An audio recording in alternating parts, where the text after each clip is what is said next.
Hey everybody, it's Sean here from VidGamiac.com. Here we are today back in Garou, Mark of the Wolves, grabbing the 2 Wolf achievements. These are for both beating the story mode without losing a round. So the character I recommend picking is going to be Grant. To pick him, you need to be on the first character and then hit left. He's basically the secret character, and you can only get him through that method. Alright, so the first fight is very important because this will determine the outcome of which achievement you get. Now, for the first achievement, the Invincible Wolf, that's for beating arcade mode without fighting the last boss and not losing a round or continuing. And the second achievement is to beat the whole story mode with the final boss without losing a round or continue. So to get the last boss, basically, you have to average at least a AAA ranking for the whole story run. So the reason the first fight is important for that is the first fight is usually the easiest and the character pretty much can't really hit you. So if you're going for the Legendary Wolf achievement, I recommend trying to go for double triple S's on both rounds. To get that, you basically have to beat the opponent without taking any damage. And if you're going for the other achievement, the Invincible Wolf, basically what you want to do is you want to do bad on the first fight on purpose. So let the character hit you and take your time with that first fight. And the reason we're using Grant also is he has this super cheap move we can abuse. He's basically like the M. Bison of this game, where he has a sweeping move that will do a ton of damage and is hard to block. To do his move, it's going to be quarter circle B for the strong move and then quarter circle A for the weak move. But the weak move has better recovery, so it won't put the opponent down, but it's easier to chain together other moves onto it.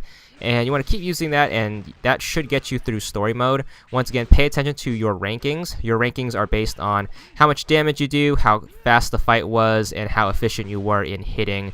So basically, you just need to average a AAA in order to spawn that last boss fight. So my best advice is to go for those double triple S's in the first fight, and fights 2 through 4, you want to get at least a AAA, if not an S. And basically, the more S's you get, the more you can mess up in the later rounds, especially during the boss fights where it's very, very hard to get a AAA because obviously they're the last bosses and they're super duper tough.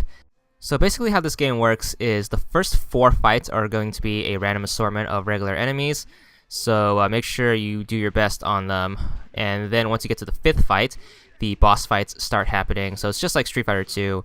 And the first boss fight, which is the 5th fight, is going to be one of 2 characters. You either get Kevin, who is kind of random. It can be hard. It can also be pretty easy. You can also get Freeman, which is a great 5th fight to get. The reason for that is he's very easy to hit with our Grant cheesing strategy, which is that quarter circle kick, which helps out a bunch.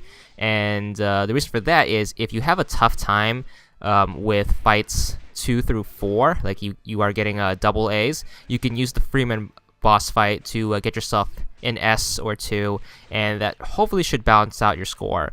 Remember, you don't have to get AAA on every fight, you just have to average a AAA ranking on all your fights put together. So that's how that works in terms of spawning the last boss. And here we go, starting the first of the boss fights. I luckily got Freeman on this run. The reason Freeman's so easy is because he has no ranged attacks. He only attacks close to him. So you basically want to space out, and then you want to do the quarter circle kick, and if you land next to him, you just want to sweep, and then you just want to back away. So you can get some pretty good runs on him. I got many times where I got triple S on him because he couldn't land a hit on me using this cheesing method. So make sure you try your best here. As you can see, it looks a little something like this. You want to just try to get the spacing right, as well as the timing on when he stands up. But that's a very, very easy boss fight to get your ranking back. Alright, the next boss fight is super duper hard to land AAAs on. It's going to be Maru. He's the monkey guy, and this guy jumps around a lot. He has projectiles and is pretty much Grant's kryptonite. He has the attack where he lands from above you and slashes you with the sword. You basically want to time your quarter circle kick away from that. So while he's going to teleport, you just want a quarter circle kick, and that should dash away. And that's a great way of avoiding damage, but that sword will hurt you a bit. So you want to keep the forward pressure on him and try to time his attacks out. And if you are ever in a pinch, you can always use that kick right there. It's the short hop kick. Basically, you want to hit left trigger, and that should do a small jumping kick. It's great for avoiding trouble, and it can also hit a crouching opponent who's guarding. So it's a great spacing move, and you just want to keep the forward pressure on. Watch out for his shurikens, and watch out for his attack where he dives in on you like that. Always try to time your dashes. You can also use Grant's special, which is a great lifesaver. It's going to be a double quarter circle forward, and then the kick button. But it only works with low kick because the fierce kick only works if you have 2 meters of power, but that drains both of them. So I just recommend using the low kick. So that's the A button, in case you're wondering. And after that, we're going to start the last boss fight with Grant. Grant's pretty easy because all you have to do is just use the quarter circle B.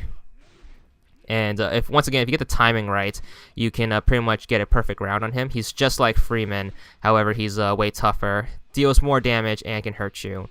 And I'd like to point out at this time, if you ever are about to die, you can actually plug in a second controller, hit start, and that will pretty much make the second controller come in, and that will pretty much void the fight, so you can get a clean slate. So just plug in a second controller, hit start, that should start up the 2-player game. You just want to KO the second controller, and that should restart the match. So the 2-controller trick, as it's called in all fighting games, works out in terms of getting this achievement. So that's always cool, and that will save you a bunch, especially in the last 2 boss fights against Grant and the secret boss, who are super duper cheap if you can't get these strategies down. So practice that quarter circle forward motion, as well as timing the spacing on how far your dash goes. But if you didn't get a average of AAA, you'll get the achievement right there for beating the game without using a continue or losing a life. But if you manage to AAA average the whole game, that should start the last boss fight with Cain. Now with this guy, you want to mix it up a bit. You can't do quarter circle forward B because the timing is all off with him. He's a projectile spammer, so basically you want to stay close to him and use quarter circle forward A. And since it has great recovery, as soon as he stands up, you just want to keep doing it, and you want to use your special whenever you have the opportunity to. So make sure you keep the distance close to him, because if he gets any space on you whatsoever, he'll just spam fireballs. And this is essentially the Akuma boss fight from Super Street Fighter 2 Turbo. So it's just like that fight. You just want to keep close and just want to abuse the same move over and over. If you get the timing down, he can't pretty much do anything. So just keep the forward pressure, keep next to him, and keep pushing him, and use your special to chip him out whenever you can. So just keep forward, keep this space, don't give him any room to throw fireballs, and he should go down in no time. Might take a little practice, but that's what the 2-controller trick is for. Once you manage to get it down, you should get the achievement for a 25 gamer score, and that's all there is to it.